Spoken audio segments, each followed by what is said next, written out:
আজকে একটি উজ্জ্বল রৌদ্রময় দিন। এই যে বারান্দা দিয়ে দেখছিলাম। আসসালামু আলাইকুম, কেমন আছেন সবাই? একটি ব্লগ ভিডিও নিয়ে আসলাম। একজন হোম মেকারের সকাল থেকে কত কাজ থাকে সেটা আসলে অনেকেই বুঝে না।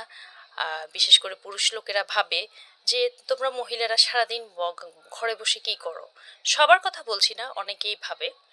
আসলে পুরুষরা হয়তো বাইরে কর্পোরেট জব করে, কেউ বিজনেস করে, কেউ গভর্নমেন্ট জব করে, তারা পরিশ্রম করে, কিন্তু মহিলারাও সমান তালে বাসায় পরিশ্রম করেই যায়। এই যে আমি আমার ঘরদোর পরিষ্কার করে নিচ্ছি প্রথমেই। এরপরে আমি আমার কিচেনে যাব, টুকটাক রান্নার আয়োজন করব। রান্নার আয়োজন করতে করতে এদিক দিয়ে আমি আমার মেয়েকে স্কুলে আনতে যাওয়ার সময় হয়ে যায়। মানে একের পর এক আমি কিন্তু খুব স্ট্রেচে থাকি। আমার মতো অনেক গৃহিণীরাই বাসায় সারাক্ষণ স্ট্রেচে থাকে, একের পর এক কাজ করতেই থাকে। কাজের প্রেশারে আমরা আসলে নিজের যত্ন নিতেও ভুলে যাই। কিন্তু সবাই ভাবে যে বাসায় বসে আমরা কি করি, এটা অনেকেই ভাবে। তো আমি কিচেনের টুকটাক গুছিয়ে আমার ছোট মেয়েটা কার্টুন দেখছে।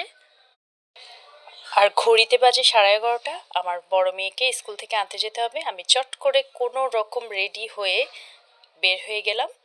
এই যে, তারপর আমি হেঁটেই যাই ওকে আনতে। 5 মিনিট লাগে হেঁটে যেতে। তারপরে আমি ওকে স্কুল থেকে এনে আমি আমার বাকি কাজ সারবো। কেমন হলো ভিডিওটা জানাবেন।